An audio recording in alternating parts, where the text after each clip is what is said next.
Muito bem, pessoal, estamos aí com mais uma aula de física, né? Estamos caminhando aí para o final do nosso curso de física no primeiro ano, porque nós temos ainda mais o segundo e o terceiro ano, claro, né? Mas aí nós estamos trabalhando a estática, o equilíbrio dos corpos. Lembrando que quando todas as forças, né, somadas te dão uma força resultante nula, igual a zero, você não tem, no caso, translação, não há movimento para um lado, para outro, né? Mas, para ter o equilíbrio, não é importante só a força resultante ser nula, ser igual a zero, não havendo relação. É importante também que a somatória dos momentos seja nula, seja igual a zero, para que não haja rotação. Porque, na verdade, além de não ter translação, não pode haver rotação. Então, nesse caso, o corpo realmente está em equilíbrio estático. Lembrando que o movimento retilíneo uniforme é o equilíbrio dinâmico, certo? Né? Dinâmico. Se você estiver girando no mesmo ponto e parado no mesmo lugar, é dinâmico. Mas o estático é necessário que não haja rotação e nem translação. E nós estávamos falando isso no caso, nós estávamos falando sobre os sólidos, né? Esse equilíbrio de corpo extenso ou de uma partícula. Mas agora nós estamos falando sobre os fluidos. O que é um fluido? O fluido, na verdade, é todo corpo, né, que possa escoar com facilidade. Então, o escoamento já é, no caso, uma questão que é uma propriedade dos fluidos, ok? Lembrando que fluido não é só líquido, também gases. Eles podem fluir, então são fluidos, tá? Fluidos ou fluidos, essas duas maneiras de falar podem ser faladas, não tem problema nenhum.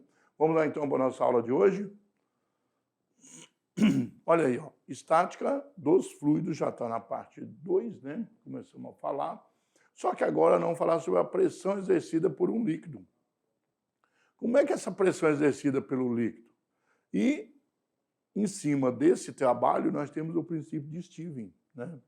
E aí vem a equação fundamental da hidrostática.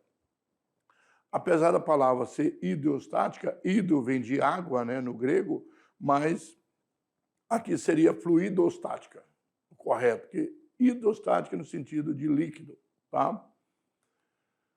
Então, pressão exercida por um líquido, olha bem, aqui na verdade nem é um líquido, ó. Já vem falando sobre a atmosfera, que é o próprio ar, então na verdade por um fluido, né? Então já sabemos que a pressão diminui à medida que nós elevamos na atmosfera. Quando nós falamos do gás, o ar é um gás, né? Nós falamos que a pressão vai diminuindo conforme a atmosfera vai se tornando mais distante, o ponto na atmosfera em relação ao solo do planeta, né? Então temos aí a troposfera, a mais perto de nós aqui, depois a estratosfera, mesosfera, termosfera e exosfera, que já está bem lá no... né? A quantidade de gases lá do ar é mínima, tá? É natural que isso aconteça porque o peso da camada de ar que exerce a pressão atmosférica em um certo local é tanto menor quanto maior for a altitude desse local. Então, quanto mais alto aqui, mais alto você estiver, num ponto maior, você tem, no caso, você tem aqui uma quantidade de ar menor por metro cúbico, digamos assim, por causa desse espaço aqui, tem uma quantidade de ar menor do que aqui, devido até à força gravitacional. Quanto mais perto da Terra, maior, né? Essa força depende da distância, né? Então, aqui a quantidade de ar é maior do que aqui, tem menos ar. Então, porque a pressão diminui, que é força sobre área, você tem menos partícula, tem uma força que faz com que a pressão diminua.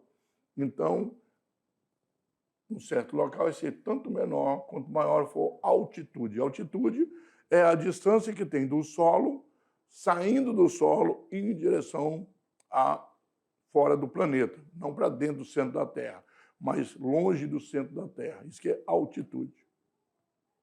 Assim como nós vimos, pessoal, falando vamos falar de profundidade, dá uma olhadinha aqui, olha bem. Profundidade é quando você vai do nível do mar para baixo, indo para o centro da Terra. Quando você sai do nível do mar, saindo fora do centro da Terra, a gente chama de altitude. Duas palavras muito importantes. Você entende elas, o que significam? Quando eu passo o exercício, vocês têm uma ideia boa. Profundidade do nível do mar, sempre em direção ao centro da Terra. Altitude do nível do mar, saindo, afastando do centro da Terra. Aproximando profundidade, né? A partir do nível, e você afastando altitude. Vamos lá, então. Ok? Então, quando nós mergulhamos em uma piscina, ou no mar, ou no rio, observamos uma situação semelhante, só que aqui é profundidade. Lá, quando nós estávamos falando do ar, nós estávamos falando de altitude. Quando você fala do líquido, você mergulha a partir da superfície em direção ao centro da Terra. Tá? À medida que nos aprofundamos, por isso a palavra profundidade, então aprofundamos na água, a pressão aumenta. Você vai mais para o lado do centro da Terra, pois o peso da camada de líquido que exerce a pressão num ponto é tanto maior, olha bem, lá era tanto menor, né? Quanto maior for a profundidade. Quanto maior a altitude, falando do ar, do fluido que é o ar, nós temos menor, quanto maior a altitude. E aqui no caso do líquido, quanto maior a profundidade, maior a pressão. Tem mais água em cima de você. A água tem sua massa também e tem peso, né? Esse fato ocorre em todos os fluidos, de um modo em geral, tá bom? Então, se você pegar... Na verdade, se você analisar a atmosfera como a parte de cima da atmosfera, se você para baixo é profundidade, se você analisar para baixo. Então, quanto mais profundo, maior também a pressão no próprio fluido do ar. Só que quando nós usamos o mar como referência, né? Então o oceano, né, como uma referência, aí para cima altitude e para baixo profundidade. Vamos lá então? Vocês viram que funciona também com o ar, supondo que a referência não seja, já que profundidade é para baixo, seja a parte mais alta da atmosfera. Cálculo da pressão no interior de um fluido. Então, olha bem, no interior do fluido tem uma rolha aí, ó, está no interior do fluido, né? E, olha bem, na figura estão representados os seguintes pontos. Primeiro ponto, que é a parte de cima da rolha, né? Então, tem uma pressão sobre ela, certo? Tem uma força, né, aplicada pelo peso do líquido sobre ela. Então, o ponto 1. O ponto 2, nós já temos uma força também aplicada empurrando ela para cima. Olha bem como é que é o líquido. O líquido, ele empurra em todas as direções, né? Então, nós temos uma força 2 e um ponto 2, um ponto 1 e um ponto 2, né? No interior de um fluido de densidade ρ, essa letra grega representa ρ, que é a densidade do líquido, do fluido, do ar, ou do líquido, né? Do gás ou do líquido. Então, é um fluido. Então, no interior de um fluido que tem a densidade ρ, nós temos uma determinada altura, uma diferença de nível entre os pontos 1, né? 1 e 2. Então, ρ é o líquido que está aqui. Pode ser água, pode ser refrigerante, pode ser qualquer outro material, né? Então, olha bem, nós temos aqui um ponto que interessa para nós, que é justamente essa diferença de ponto 1 e 2. A diferença do ponto 1 e o ponto 2 me dá, como é na vertical, a gente sabe que o líquido, profundidade é na vertical, como a altitude é na vertical, nós temos então uma altura H. Uma distância é uma altura, né? Porque está na vertical, tá bom? A gente não mede aqui na horizontal. Então, olha bem, a rolha tem um peso da rolha concentrada no ponto central dessa rolha, né? Considere este corpo dentro do líquido de forma cilíndrica, uma rolha aí. Esse corpo está em equilíbrio sob a ação do seu próprio peso. Então, colocou ele ali, ele ficou paradinho. E das forças que o restante do líquido exerce sobre ele.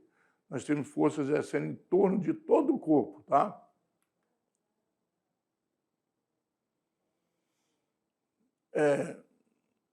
As forças estão aqui. Na direção vertical, nós temos uma força F1, atuando para baixo, decorrente do peso da camada de líquido acima da superfície da rolha, né? E a força F2 atuando na superfície inferior do cilindro, atuando na superfície do cilindro, que é essa rolha que está aí. ok? Com as manipulações adequadas nas equações, nós vamos obter o seguinte. O ponto P2 está aqui, a pressão nesse ponto 2, a pressão nesse ponto 2 é igual à pressão nesse ponto 1, pressão, viu, pessoal? No ponto 1, mais a densidade, a altura e a gravidade do local. E a gravidade que está aqui, nesse ponto sempre vertical e para baixo, que vai formar o peso ali. ρHg, né? Então, P2 é a pressão no ponto 2, P1 é a pressão no ponto 1, ρHg é a densidade, a altura e a aceleração da gravidade. É o mesmo mgh. Lembrando que m aqui é a densidade do líquido, a massa. Depende da densidade e não da quantidade de líquido que tem ali. Tanto faz colocar essa rolha num copo d'água ou colocar dentro de um galão de 200 litros de água. A água vai fazer uma pressão, uma força relativa à densidade dela, à altura dos dois pontos e a gravidade. Não importa a quantidade. Então, pessoal, se você estiver, por exemplo, né, tem uma parte do mar que foi isolada pelos os recifes e tudo, você está num lugar mais calmo. Mas a densidade da água do mar naquele ponto é a mesma lá a 100 quilômetros. Tem algumas coisas que mudam, na verdade, do mar de um lugar para o outro, o Oceano Atlântico, por exemplo. Tem lugares que você tem uma temperatura diferente e tal. Realmente é bem igualzinho, mas muda um pouco. Mas, de qualquer maneira, a densidade do mar é a mesma. Tá? Então, mas tem lugar que está mais quente ou está mais frio, aí realmente tem uma diferença de densidade. Juntam mais as moléculas ou espalham mais. Vamos voltar lá então. Mas, no geral, não importa se é um copo d'água, se tiver na mesma temperatura, ou se é 200 litros de água, ou 1.000 litros de água, ou 50 mil litros de água. Não vai mudar nada. Por exemplo, a densidade da água do Rio Madeira, do nosso estado de Rondônia aqui, ela é diferente da densidade, por exemplo, do Rio Paraná, que nós temos lá do centro-oeste indo para o sul, né? Encontrar com a Argentina lá. Então, na verdade, ali no sudeste, a água do Paraná tem diferença porque o Rio Madeira é uma água barrenta, então ela tem diferença de densidade. Mesmo o Rio Negro, por exemplo, aqui no Amazonas, e o Rio Solimões tem densidade diferente. O Rio Solimões é mais sujo, mais barrento, o Rio Negro é mais limpinho, mais claro. Então, água assim tem diferença de densidade. Mas no mesmo lugar, não importa a quantidade, a mesma água, mesma temperatura, mesma densidade. A temperatura influencia na densidade por quantidade, né? Porque as moléculas se espaçam. Nós vamos ver isso no segundo ano. Então, a equação fundamental da hidrostática passa a ser que a pressão num ponto mais profunda é igual à pressão no ponto inferior mais a densidade, a altura e a gravidade. Tá? Essa é a equação fundamental da hidrostática. Nos mostra que a pressão no ponto 2 é maior que no ponto 1 e que o aumento da pressão, ao passar de 1 para 2, é dado por ρHg. Lembrando que a profundidade sempre na vertical, em direção ao centro da Terra. Tá? Então, 1.1 na superfície e 1.2 abaixo. Lembrando que mesmo no líquido, na superfície, onde tem o ar, tem uma pressão, que é a pressão atmosférica naquele ponto. Tá? Então, na lâmina d'água do rio ou do mar, tem a pressão atmosférica. E abaixo vai depender da profundidade que você estiver naquele local, naquele momento. Tá bom? Então, é importante entender isso. Existe essa relação da pressão. O que a hidrostática diz? Que quanto mais profundo, maior será a pressão. A pressão num ponto qualquer, perto da superfície, mais, igual eu falei para vocês, a densidade daquele líquido, a profundidade que você quer a partir daquele ponto e a gravidade do local. Tudo isso vai te dar uma nova pressão maior. Quanto mais profundo, maior a pressão. Certo? Então, vamos lá.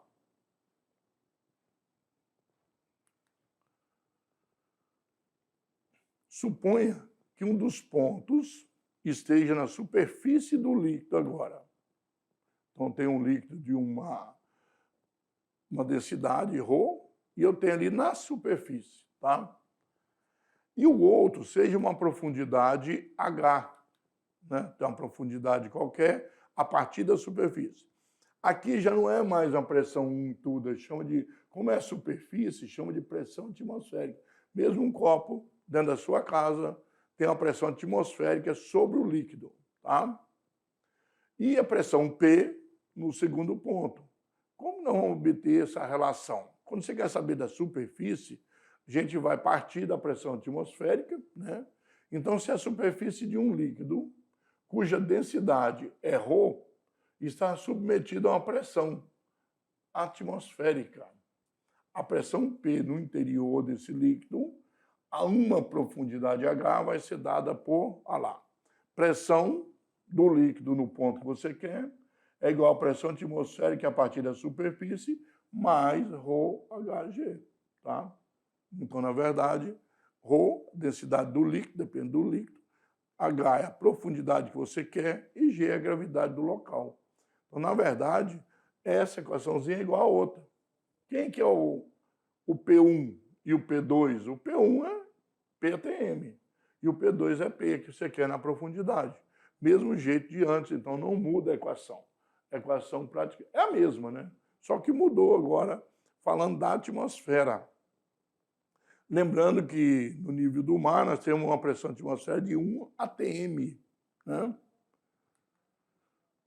Olha, considere uma piscina de 30 metros de profundidade. Que piscina, hein? 30 metros de profundidade cheia de água. Isso aqui é uma piscina natural, pessoal. Isso aqui não é uma piscina feita pela gente, né?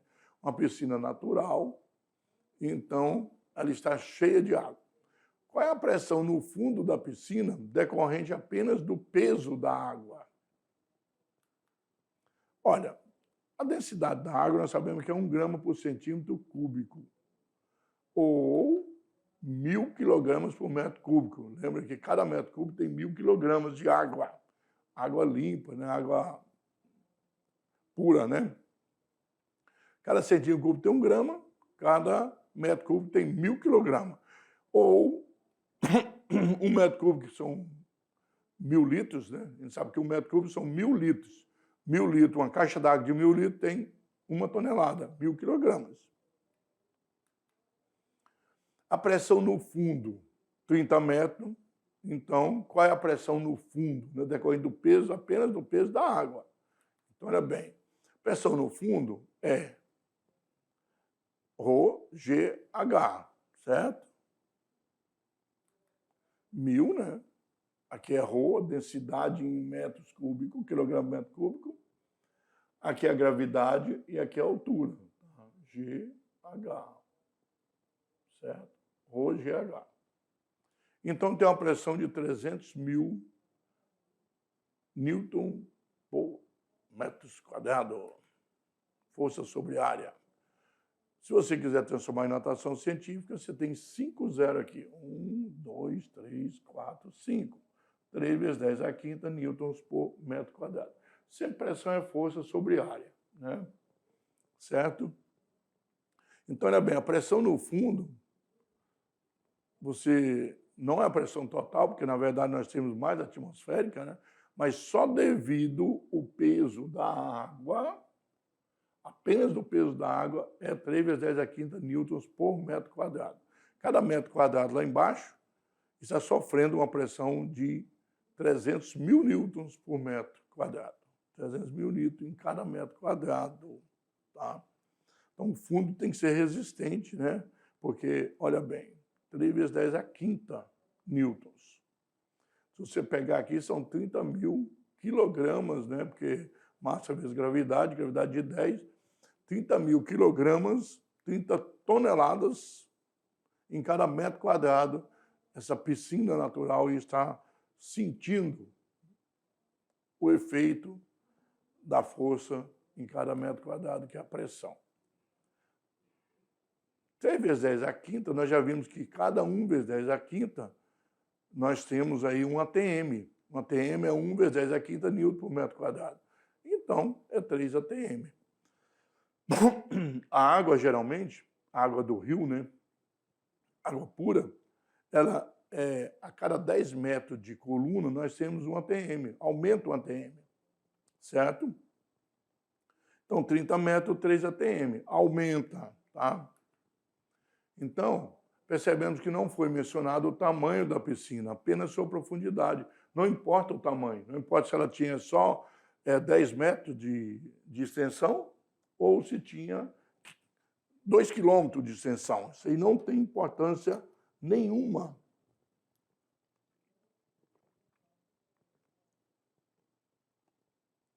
Por quê? Porque é por metro quadrado.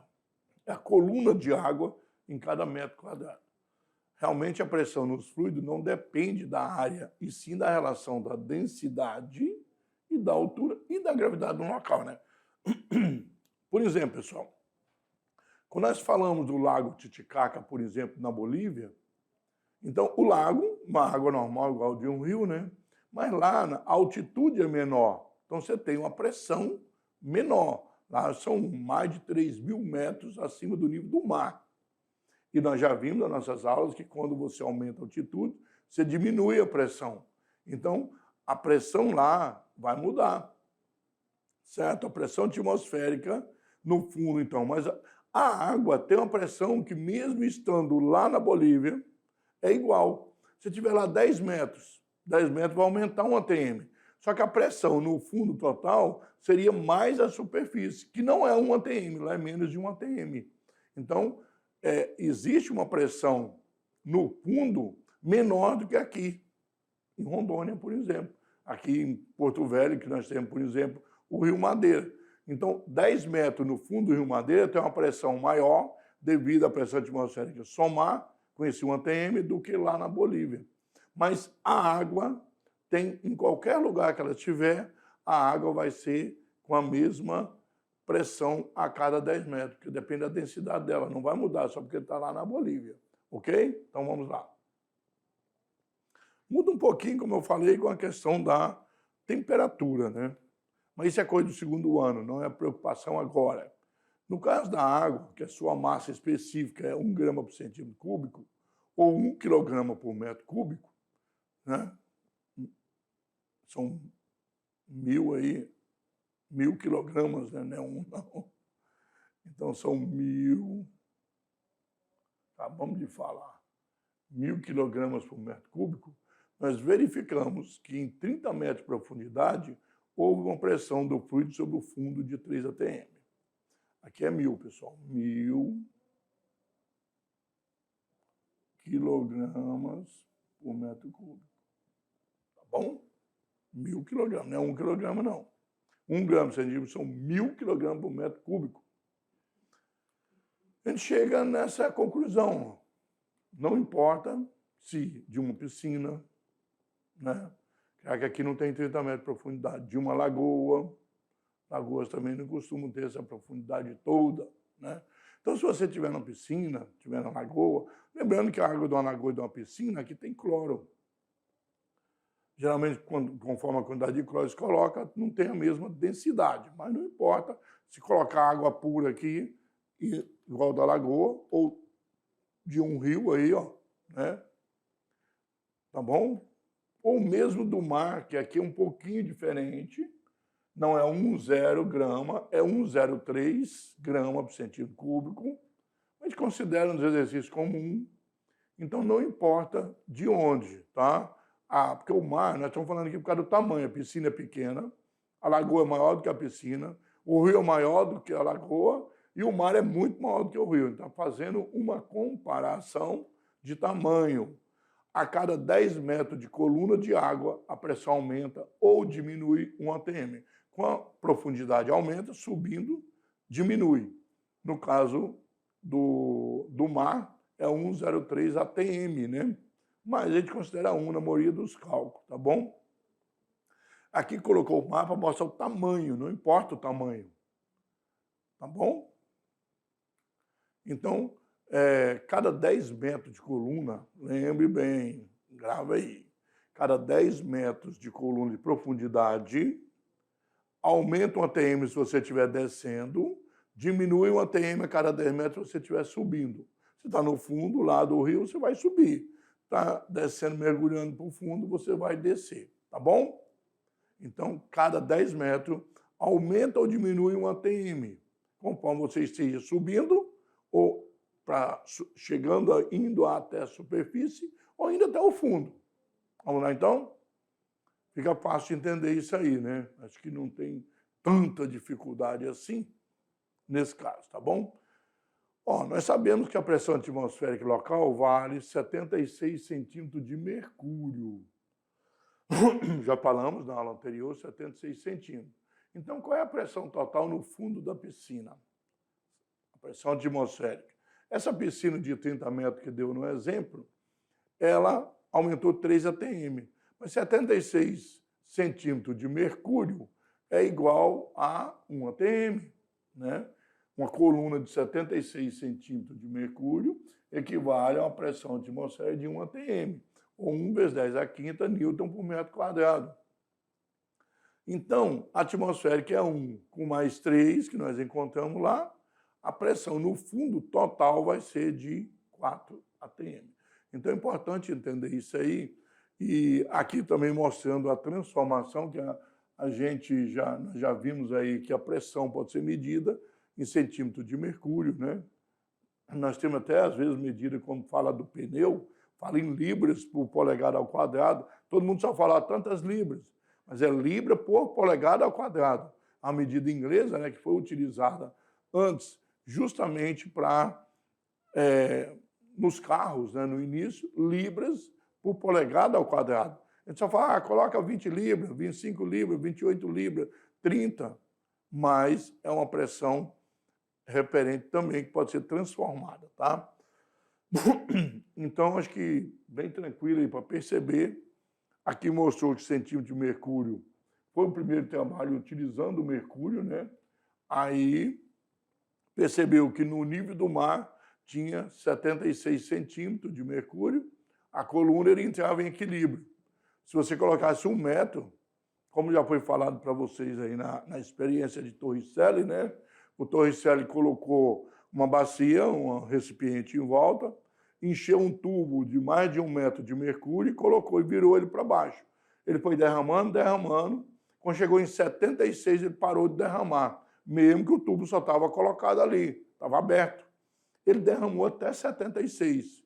Isso quer dizer que a pressão sobre o mercúrio da bacia, embaixo do recipiente, equilibrava aquela coluna em 76. Então ele percebeu que a pressão era medida em mercúrio em 76 centímetros. Você pega a água, por exemplo, coloca naqueles bebedouros aí para passarinho, para animais como quem cultiva aí a galinha, né, em grande quantidade. Você coloca aqueles garrafões, coelho, etc. Animais que você cultiva, você coloca o garrafão. O garrafão fica virado e tem embaixo. A água vai descendo conforme vai bebendo. Por quê? Mas a água, na verdade, é preciso de uma coluna, já foi colocado para vocês, de 10,9 metros de altura. Então, quando você tiver 10,9 metros de altura, ela equilibra. Você vai bebendo, ela vai descendo, porque não tem a água para poder substituir. Vai descendo conforme bebe, o animal bebe, né? Então, é uma maneira de você colocar água por muito tempo lá, certo? E ela equilibra pela coluna e não pela quantidade. Então, você pode ter um coxo enorme, um recipiente enorme, desde que não seja muito alto, não passar de 10 metros ou 12 metros de altura, né? Que aí ele vai colocar conforme você vai descendo ali, ok? Então, vamos lá. A pressão atmosférica consegue equilibrar, do mesmo jeito que equilibrou o mercúrio, que é um metal líquido mais denso, né, do que a água.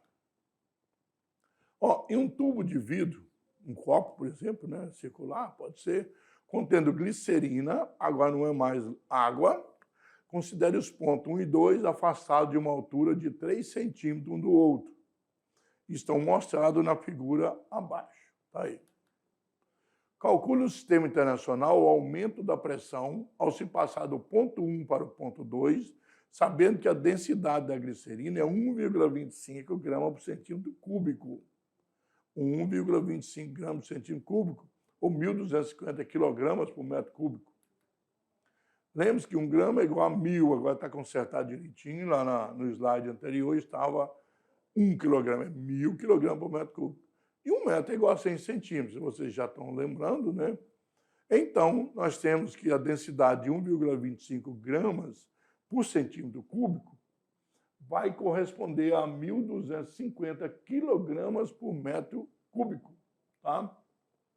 E 3 centímetros você divide por 100 dá 0,03 metros, tá? O aumento da pressão do ponto 1 para o ponto 2 é ρGH. Você tem o ρ, que é a densidade, a gravidade foi dada e a distância de profundidade na vertical. Então, a variação de pressão é ρGH. 1.250 vezes 10 vezes 0,3. É o aumento, que variou, não é a pressão, tá? A pressão, você precisa da pressão de cima. Então, você tem aí 375 newton por metro quadrado no ponto 2, viu? Então, você consegue fazer. Isso é aumento de pressão ou diminuição. Do ponto 2 para o ponto 1 é diminuição, do ponto 1 para o ponto 2 é aumento. Qual é a pressão? Não sei, preciso saber a pressão no ponto 1 para somar com esse aumento para descobrir qual é a pressão no ponto 2. Variou 375 newton por metro quadrado nesses 3 centímetros. Mas não sei qual é a pressão. Não deu a pressão no ponto 2, tá? Transformando em notação científica, eu tenho 3,75 vezes 10 ao quadrado, né? Porque são 2 casas que você vai andar aqui. 1, 2, então 2, tá? Sabendo que a pressão no ponto 1, olha bem, eu sei que a pressão no ponto 1 é 1,06 vezes 10 à quinta newton por metro quadrado. Qual é agora a pressão no ponto 2? Olha bem, eu achei a variação. Pega a pressão no ponto 1 e somo com o que variou. Né? Ponto 2 é o que tinha no P1 mais o que variou, que eu já encontrei. Lembrando que não podemos colocar aqui e resolver 2 com 5. Então, se eu transformar tudo aqui, andar mais 3 casas, tinha andado 2 até aqui, mais 1, 2, 3, eu vou andar 2 mais 3, vai dar 5. Então, posso escrever 10 à quinta. Agora eu posso somar. Só se pode somar potências de bases iguais, certo? Então, 1,06 com 0,0375 e o 10 à quinta repete. Soma os coeficientes e repete. Aí nós temos o quê? 1,06375 vezes 10 à quinta newton por metro quadrado, certo? Como cada 10 à quinta newton por metro quadrado é 1 atm, então eu tenho 1,06375 atm, certo? Então, olha bem, você pode transformar 1 vezes 10 à quinta é igual a 1 atm. Então, cada 10 à quinta é 1 atm, certo? Bem fácil de fazer, não tem essa dificuldade toda. Lembra que variação de pressão não é pressão. É o que aumentou ou diminuiu. A pressão é a pressão naquele ponto. Com mais um exemplo. Sabes que nas proximidades dos polos do planeta Terra é comum a formação dos icebergs, né? São grandes blocos de gelo flutuando nas águas oceânicas.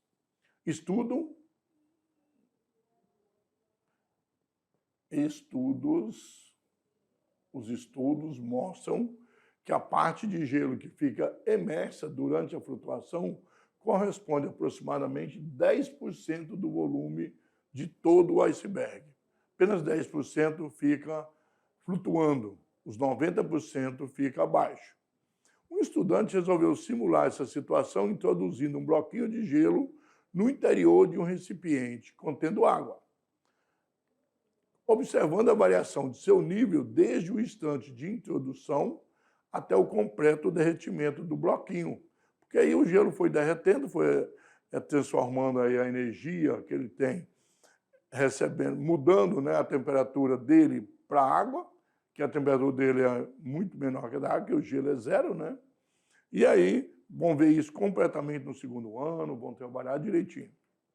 Com base nessa simulação, verificou que o nível da água no recipiente subirá com a introdução do bloquinho de gelo, e após o derretimento total do gelo, esse nível subirá ainda mais. Subirá com a introdução do bloquinho de gelo, e após o derretimento total do gelo, esse nível descerá, voltando ao seu valor inicial, mas subirá com a introdução do bloquinho, e após o derretimento total do gelo, esse nível permanecerá sem alteração. Ou vai subir em torno de 90% do seu valor inicial, com a introdução do bloquinho, e após seu derretimento, o nível descerá apenas 10%. Subirá em torno de 90% do seu valor inicial, com a introdução do bloquinho de gelo, e após o derretimento, o nível vai descer apenas 10%. Olha, é bem simples quando você coloca aqui, lembrando do gelo, que, olha, o princípio de Arquimedes, ele diz o seguinte: o peso do bloco deverá ser igual ao peso do líquido deslocado. Certo? Ao introduzir o bloco de gelo, o volume de água irá subir. Não, claro, você coloca o bloco de gelo, ele ocupa um espaço, a água tem que ceder, esses 90% vai subir. O volume de água irá subir. No processo de derretimento do gelo, não haverá perda de massa. E como a densidade da água é a mesma, para a água do recipiente, para que antes era gelo, o volume não irá se alterar, porque gelo e água é a mesma coisa, só estão concentrados, né? Um está com as moléculas mais próximas e a outra mais distante. Então vai ser a alternativa C. Certo? Lembre disso. Vamos para mais uma questão. Para realizar um experimento com a garrafa PET cheia d'água, perfurou-se a lateral da garrafa em 3 posições. Está aqui, ó. Com a garrafa tampada, a água não vazou por nenhum dos orifícios. E com a garrafa destampada, observou-se o escoamento da água conforme ilustrado na figura. Como a pressão atmosférica interfere no escoamento da água, nas situações com a garrafa tampada e destampada, respectivamente. Como que essa pressão alterou? Olha bem, inclusive as diferenças. Ela impede a saída de água por ser maior que a pressão interna, não muda a velocidade de escoamento, que só depende da pressão na coluna d'água, mas que mudou a velocidade, porque o movimento alcançou distâncias maiores, né? Impede a saída de água por ser maior que a pressão interna e altera a velocidade de escoamento, que é proporcional à pressão. Impede a entrada de ar por ser menor que a pressão interna e altera a velocidade de escoamento, que é proporcional à pressão atmosférica. Impede a saída de água por ser maior que a pressão interna, regula a velocidade de escoamento, ou impede a entrada do ar por ser menor que a pressão interna e não muda a velocidade de escoamento. Então, aqui está o desenho mostrando a pressão atmosférica, né? E destampada, a pressão atmosférica também age aqui, ó. Garrafa está tampada. A força proveniente da pressão atmosférica, que atua de fora para dentro, impede que a água saia. A garrafa agora tampada. Destampada, a força proveniente da pressão atmosférica que atua, agora pode atuar tanto nos orifícios como na abertura. Como a força do furo de cima é maior, a água é ejetada pelos orifícios devido à coluna de água. Vai empurrando agora e aí tem a força atmosférica também agindo aqui em cima, certo? Então, seria a letra A. Vocês veem que a pressão atmosférica, ela atua, né? É igual nós falamos sobre colocar a garrafa virada lá, o bebedouro mesmo, você coloca, não derrama água para fora ali, não é por causa do peso do galão, é porque a pressão atmosférica não tem dentro ali, né? Só tem embaixo, equilibra a quantidade de água, 20 litros de água tem um tamanho assim, altura muito pequena, precisa de 10,9 metros para ela sozinha sair independente. Aí tem que ser tampadíssimo mesmo, senão não sai qualquer quantidade de água. Bom, pessoal, nós falamos sobre a hidrostática, né? E sobre agora a pressão nos líquidos, tudo bem? Lembrando que a nossa aula continua.